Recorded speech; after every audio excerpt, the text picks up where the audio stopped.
Assalamualaikum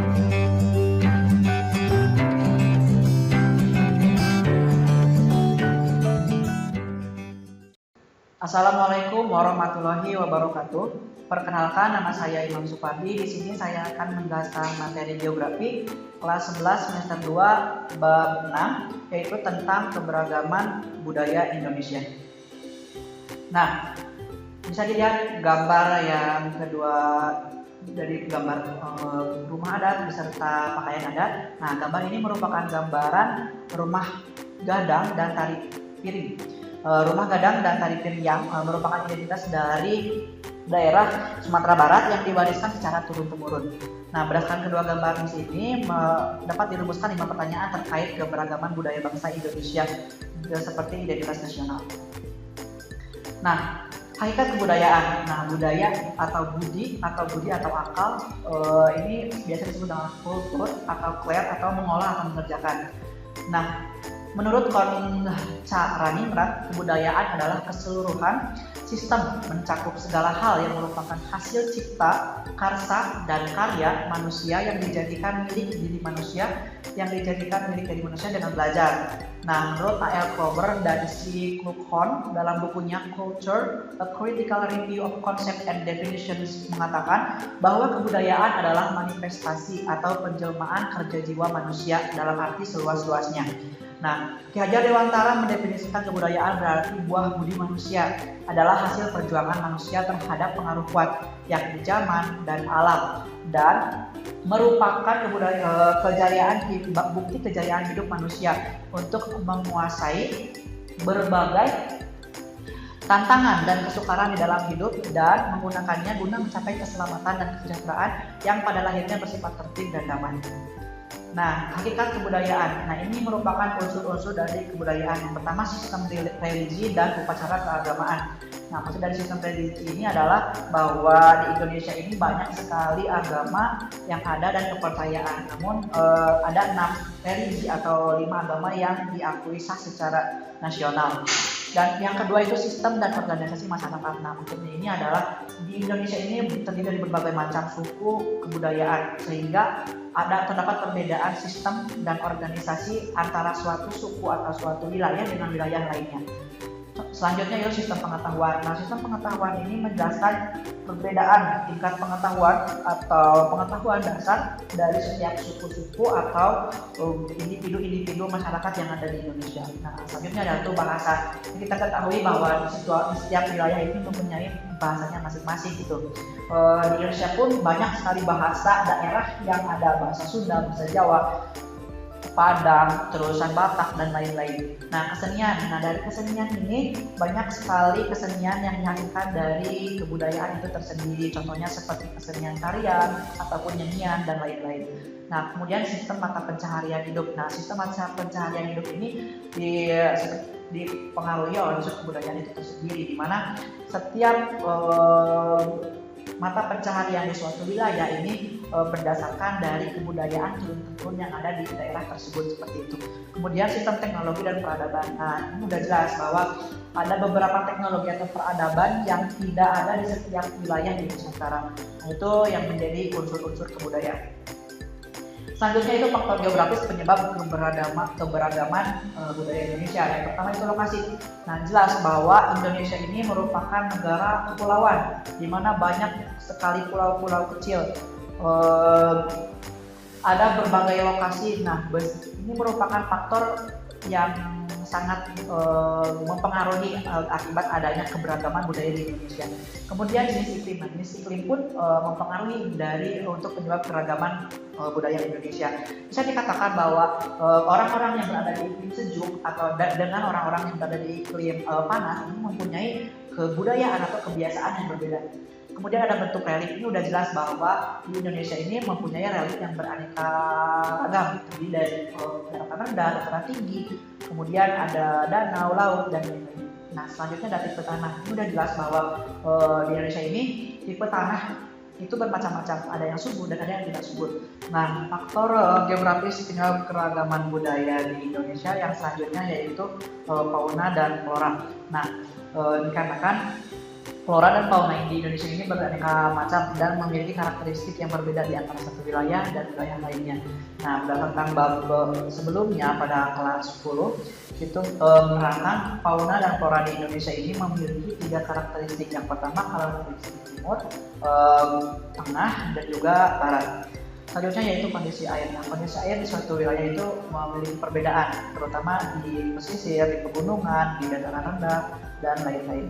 Nah, selanjutnya yaitu sumber mineral. Nah, maksud dari perbedaan penyebab faktor dari sumber mineral ini adalah pemanfaatan sumber mineral yang ada di suatu wilayah. Contohnya di pesisir itu mineral yang dominan adalah garam, sehingga garam yang ditemukan di daerah pesisir berbeda dengan di pegunungan di mana tidak ada garam sebagai komoditas, sehingga di pesisir itu terdapat suatu kebudayaan mata pencaharian yang spesifik, yaitu petani garam. Nah, selanjutnya itu kontak dengan lautan. Nah, maksud dengan kontak dengan lautan ini adalah tidak dipungkiri bahwa lautan itu mempengaruhi keragaman budaya di Indonesia. Ada berbagai macam kebudayaan yang akibat dari kontak langsung dengan lautan, seperti hajat laut di Pangandaran. Nah, selanjutnya yaitu persebaran keragaman budaya di Indonesia. Nah, di sini merupakan peta dari suku bangsa yang ada di Indonesia. Ini merupakan 15 suku yang termasuk suku besar di Indonesia. Ini tidak termasuk suku-suku kecil yang ada di pedalaman. Nah, berdasarkan warnanya bisa dilihat bahwa ada suku Batak, ada Minangkabau, suku Dayak, suku Banjar, ada suku bangsa Gorontalo, dan sebagainya, bisa dilihat di peta. Nah, selanjutnya yaitu persebaran keragaman budaya Indonesia. Nah, yang pertama yang keduanya keragaman bahasa. Nah, Indonesia termasuk ke dalam rumpun bahasa Austronesia atau Australia Asia. Nah, yang pertama ada bahasa Austronesia Barat atau Indonesia atau Melayu. Nah, bahasa Hesperonesia atau Indonesia Barat meliputi bahasa Minahasa, Aceh, Gayo, Batak, Minangkabau, Mentawai, Jawa. Ini dari bahasa yang berada dari Pulau Sumatera sampai Pulau Jawa, Bali, dan Kalimantan, Sulawesi. Sedangkan bahasa-bahasa Indonesia Timur yang meliputi bahasa Timur, Ambon, Sula, Bacan, dan Halmahera Selatan, Irian Barat. Sedangkan untuk bahasa Austronesia Timur yaitu Polinesia, yaitu bahasa-bahasa Melanesia atau Melanesia dan Pantai Timur Irian Melanesia. Nah, yang kedua yaitu bahasa-bahasa Keonesia, yaitu bahasa Polinesia dan Melanesia. Nah, ini untuk Austronesia Timur ini dominan di daerah Irian Jaya. Selanjutnya yaitu keragaman dari agamanya. Nah, sudah saya sebutkan dari awal bahwa ada 6 agama yang diakui secara di Indonesia. Yang pertama itu ada Islam, ada Kristen Katolik, Kristen Protestan, ada Hindu, ada Buddha, dan Konghucu. Nah, selain itu ada beberapa kepercayaan yang di Indonesia seperti animisme, dinamisme, tektonisme, dan beberapa agama lainnya. Namun yang diakui secara nasional itu hanya ada 6 agama. Selanjutnya yaitu keragaman seni dan budaya. Nah, Indonesia ini memiliki seni dan budaya yang beragam, baik seni sastra, seni tari, seni musik, seni drama, seni rupa, dan sebagainya. Nah, karena ini dipengaruhi dari faktor tadi. Yang pertama, suku bangsanya yang banyak, bahasanya yang basah, dan mempunyai nenek moyang yang berbeda-beda, sehingga melahirkanlah seni dan budaya yang berbeda-beda pula. Selanjutnya yaitu komponen pembentuk kebudayaan. Yang pertama, unsur peralatan dan perlengkapan hidup.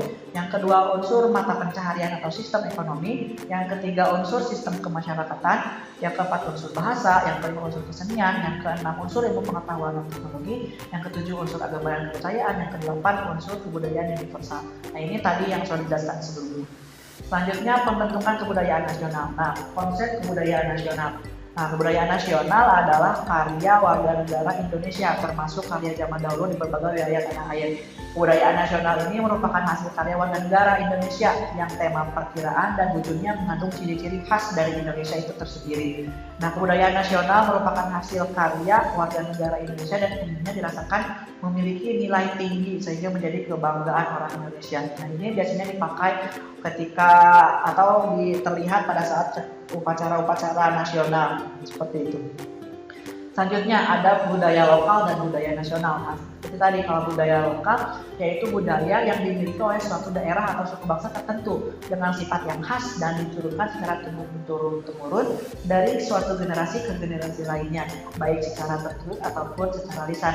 Contohnya yaitu bahasa daerah yang berbeda, sistem kekerabatan yang berbeda, dan lain-lain.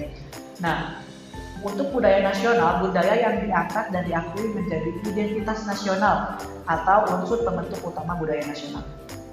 Selanjutnya, bentuk seni budaya Indonesia sebagai potensi pariwisata. Nah, pariwisata budaya terutama. Nah, potensi pariwisata budaya ini memanfaatkan kebudayaan sebagai potensi dasar paling dominan. Contohnya yaitu tarian tradisional, lagu tradisional, bahasa tradisional, sejarah tradisional, rumah adat, senjata tradisional, pakaian tradisional, alat musik, makanan tradisional, permainan. Nah, maksud dari pariwisata ini kita harus memenuhi beberapa kriteria, yang mana what you see, what you can do, what you eat. Jadi what you can enjoy. Jadi ada beberapa faktor atau beberapa syarat suatu kebudayaan bisa menjadi suatu pariwisata. Selanjutnya, yang ketujuh yaitu pelestarian dan pemanfaatan produk kebudayaan Indonesia bidang ekonomi kreatif dan pariwisata. Nah, ekonomi kreatif yang pertama ada pembangunan ekonomi berkelanjutan, itu sudah pasti. Yang kedua, kreatif dan berdaya saing. Yang ketiga, memanfaatkan sumber daya terbarukan dan tak terbatas. Nah, ini menitik beratkan pada industri berbasis lapangan usaha budaya kreatif, lapangan usaha kreatif, hak kekayaan intelektual seperti hak cipta. Selanjutnya, nah, ini cara melestarikan budaya lokal. Yang pertama ada cultural experience, yang artinya kita terjun langsung di kebudayaan tersebut atau bisa mempelajari secara langsung kepada orang yang ahli di bidangnya atau di bidang budaya itu tersebut. Yang kedua ada cultural knowledge. Nah, kalau cultural knowledge ini lebih ke pengetahuan tentang budaya-budaya lokal yang ada. Contohnya seperti membuat pusat informasi kebudayaan di mana isinya itu membahas tentang berbagai macam budaya lokal, baik yang masih lestari ataupun yang sudah punah. Nah, selanjutnya yaitu wisata budaya. Nah, pengembangan wisata budaya mencakup 4 cakupan. Pertama, bidang pengembangan wisata sejarah dan religi, bidang pengembangan wisata tradisi dan seni budaya. Yang ketiga, bidang pengembangan wisata kuliner dan spa, dan yang terakhir adalah bidang pengembangan wisata pedesaan dan perkotaan. Nah, pengaruh globalisasi terhadap kebudayaan Indonesia. Nah, globalisasi menurut Selo Sumarjan merupakan proses terbentuknya sistem organisasi dan komunikasi antar masyarakat di seluruh dunia. Ciri-ciri globalisasi itu yang pertama, meningkatnya masalah bersama. Selanjutnya yaitu meningkatkan interaksi kultural melalui media massa. Yang selanjutnya adalah saling ketergantungan pasar di berbagai negara, dan yang terakhir yaitu perubahan dalam ruang dan waktu. Nah, pengaruh globalisasi terhadap kebudayaan. Nah, dampak ketidaksiapan menerima globalisasi yang pertama yaitu kesenjangan budaya atau cultural lag, yang kedua adalah geger budaya atau cultural shock. Nah, maksudnya gini, kesenjangan budaya itu artinya membanding-bandingkan antara budaya yang satu dengan budaya lainnya, terutama jika ada faktor globalisasi, maka akan membandingkan antara budaya yang sedang budaya asli kita dengan budaya-budaya dari luar, misalnya budaya barat, budaya Tiongkok, dan lain-lain. Selanjutnya ada geger budaya atau cultural shock. Nah, cultural shock ini adalah ketidaksiapan individu atau masyarakat untuk menerima globalisasi, sehingga jika diistilahkan atau secara kasarnya yaitu kita orangnya ke barat-baratan, padahal kita nggak tahu budaya barat itu seperti apa. Kita hanya ikut-ikutan karena ketidaksiapan kita untuk menerima budaya asing atau akibat pengaruh dari globalisasi. Nah, mungkin hanya itu dari saya. Terima kasih. Assalamualaikum warahmatullahi wabarakatuh. Kunjungi sosial media lainnya seperti website kami di pkbmalkata.com, Facebook PKB Malkata Mananjaya, Instagram PKB Malkata _official. Dan terima kasih telah klik video ini. Jangan lupa like, comment, share, and subscribe untuk menunjukkan dukungan kamu terhadap channel ini. Enjoy the video, PKB Malkata.